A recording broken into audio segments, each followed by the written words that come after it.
Tiene la palabra la diputada Carolina Yutrovic. Bueno, gracias, presidente. Gracias, presidente.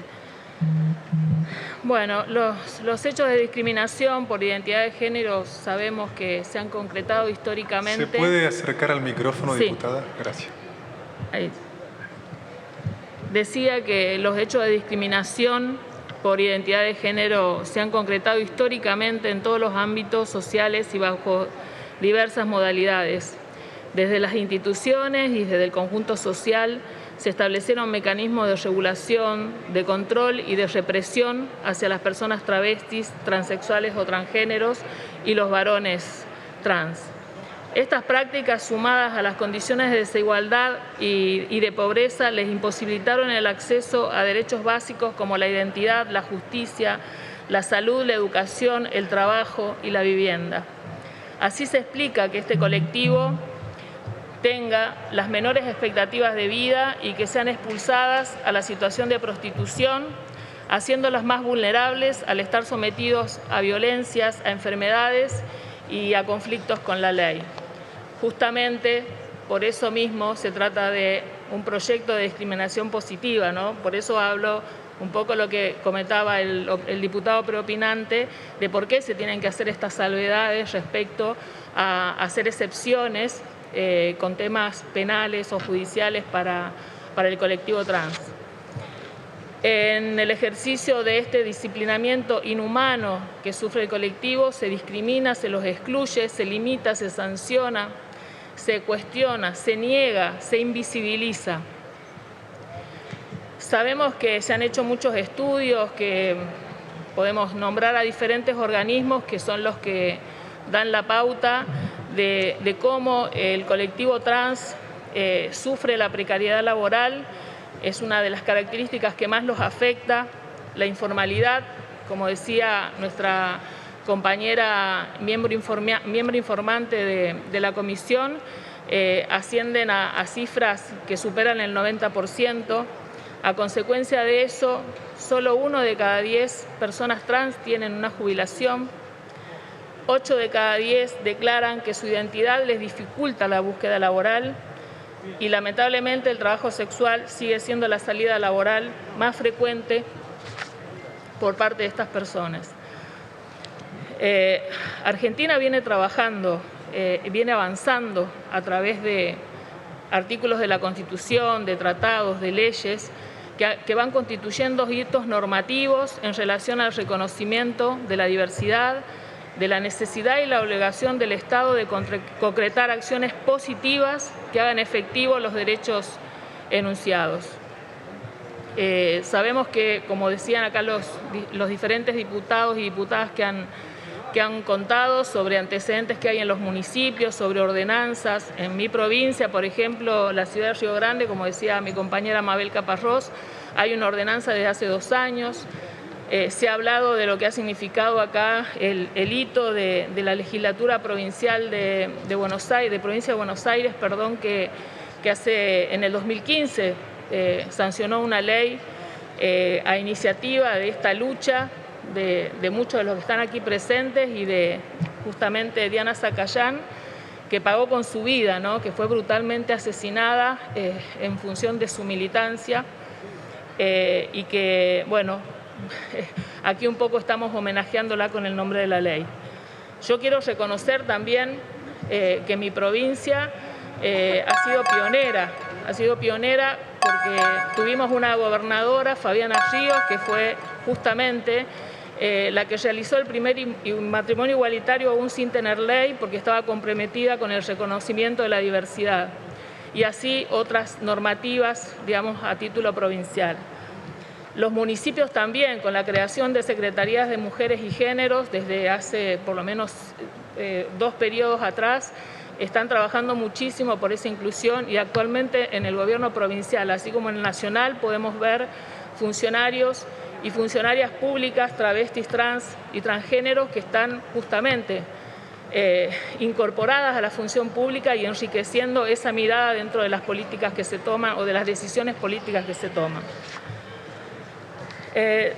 Yo creo que, bueno, también nombrar las universidades, ¿no? En mi provincia la universidad también tiene una ordenanza interna que puso un cupo laboral. Sé que la Universidad de Mar del Plata fue la primera en toda Latinoamérica en establecer un cupo laboral trans.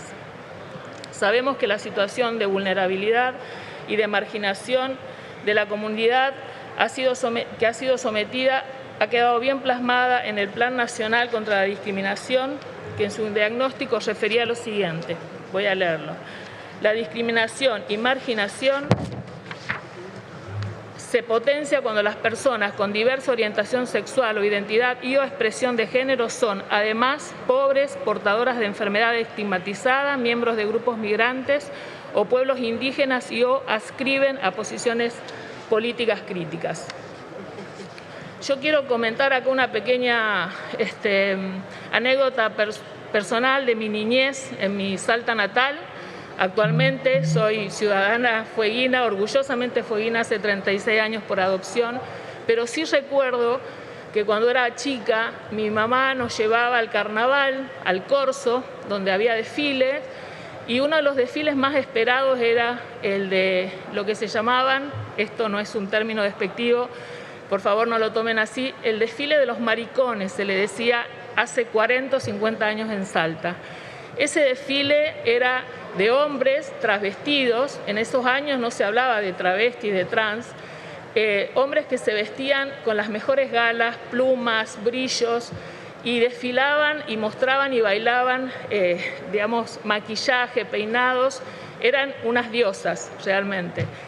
Y mi mamá nos enseñó a mirarlos con mucho respeto, con mucho afecto. Con el tiempo, era pequeña en ese tiempo, pero con el tiempo me di cuenta de algo, ¿no? Que esas personas, en una Salta muy conservadora, tenían la posibilidad una semana al año solamente de hacer público su identidad deseada, ¿no? Qué bárbaro, una semana al año poder hacer pública su identidad deseada. Eso va cambiando, por suerte, y gracias a las luchas, los movimientos y los gobiernos que se comprometen con políticas más inclusivas. Así que, por otro lado, digo, en el libro de Cumbia, Copeteo y Lágrimas, el Informe Nacional sobre la situación de la comunidad travesti, transgéneros y transexuales, que fue el resultado de un trabajo colectivo del que Loana Berkin fue quien compiló, se da cuenta de una compleja situación que ha caracterizado siempre la vida de estas personas. Los números y los porcentajes allí descritos son escalofriantes.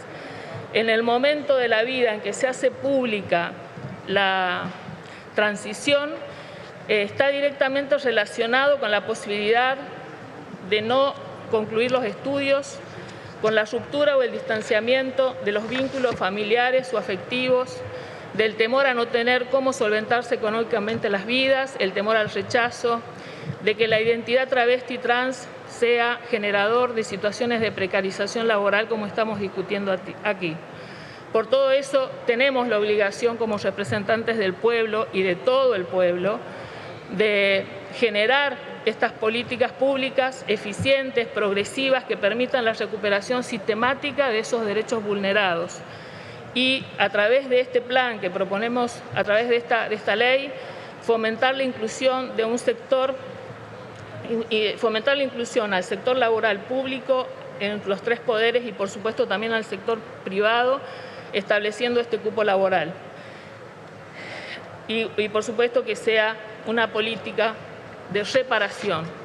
Como decíamos hace un momento, la inclusión en el ámbito laboral formal va a significar el acceso a otros derechos humanos como son el salario digno, la educación, la seguridad social, entre otros. Este proyecto, denominado Ley de Promoción del Acceso al Empleo Formal para Personas Travestis, Transexuales y Transgéneros, lleva el nombre de Loana Berkin y Diana Zacayán.